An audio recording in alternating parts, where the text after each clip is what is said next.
ಇನ್ನೊಂದು ಯಾವುದೋ ತನಿಖೆಗೆ ಒಪ್ಪಿಸ್ಬೇಕಾಗ್ಯದ ಅಥವಾ ಸುಪ್ರೀಂ ಕೋರ್ಟದ ತನಿಖೆ ಒಪ್ಪಿಸ್ಬೇಕು ಅನ್ನುವಂಥ ಮಾತುಗಳು ಜೋರು ಹಿಡಿತಾ ಇದ್ದಾವೆ.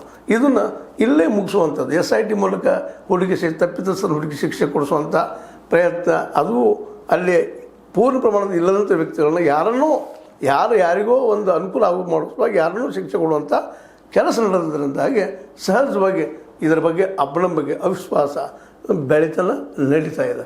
ಹೀಗಾಗಿ ಈ ಎಲ್ಲ ಘಟನೆಗಳ ನೆಲೆಗಟ್ಟಿನಲ್ಲೇ ರಾಮ ಮಂದಿರದಲ್ಲಂಥ ಈ ಒಂದು ಏನಪ್ಪ ಅಂತಂದ್ರೆ ಹಗರಣದಿಂದಾಗೆ ಸಹಜವಾಗಿ ಮೋದಿಯವರಿಗೆ ಮತ್ತು RSSಗೆ ಒಂದು ಹಿನ್ನೆಲೆ. ಅದಕ್ಕಿಂತ ಹೆಚ್ಚಿಗೆ ಇಲ್ಲಿ ಮೋದಿ ಮತ್ತು ಯೋಗಿಯವರ ಮಧ್ಯದಲ್ಲಿ ಒಂದಿಷ್ಟು ಚಿಕ್ಕಾಟಗಳಿದ್ದಾವೆ ಮೊದಲಿನಿಂದಲೂ ರಾಜಕೀಯವಾಗಿ. ಅವುಗಳನ್ನು ಸಹಿತ ಯಾರ ಮೇಲೆ ಇದನ್ನು ಹಾಕ್ಬೋದು ಅಥವಾ ಯಾರನ್ನು ತಪ್ಪಿಸ್ಕೊಳ್ಬೋದು ಅನ್ನೋ ಸಹಿತ ಅಷ್ಟೇ ಒಂದು ವಿಚಾರಾರ್ಹ ಆದಂಥದ್ದಾಗಿದೆ.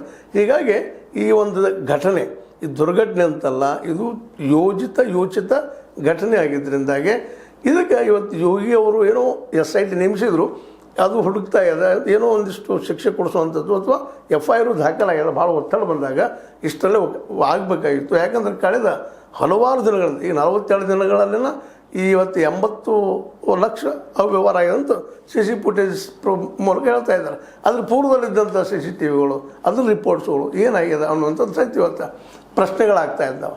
ಇವರು 40 ದಿನದಲ್ಲಿ 80 ಲಕ್ಷ ಆದರೆ ಹಿಂದಿನ ದಿನದಲ್ಲಿ ಎಷ್ಟಾಗಿರ್ಬೋದು ಅನ್ನೋದು ಪ್ರಶ್ನೆನೂ ಮಾಡ್ತಾಯಿದ್ದಾರೆ. ಹೀಗಾಗಿ ಅವು ಹಿಂದಿನ ಫೋಟೇಜ್ ಸಿಗ್ತಾ ಇಲ್ಲ, ಇವತ್ತು ಎಲ್ಲ ಡಿಲೀಟ್ ಆಗಿದೆ ಅಂತ ಹೇಳ್ತಾ ಇದ್ದಾರೆ. ಡಿಲೀಟ್ ಮಾಡಿದವರು ಡಿಲೀಟ್ ಆಗಿದೆ ಅನ್ನೋದು ಗೊತ್ತಿಲ್ಲ. ಬಟ್ ಇವು ಸಹಿತ ಇವತ್ತು ಭಾಳಷ್ಟು ಚರ್ಚೆ ವಿಷಯ ಆಗ್ತಾ ಇದ್ದಾವೆ.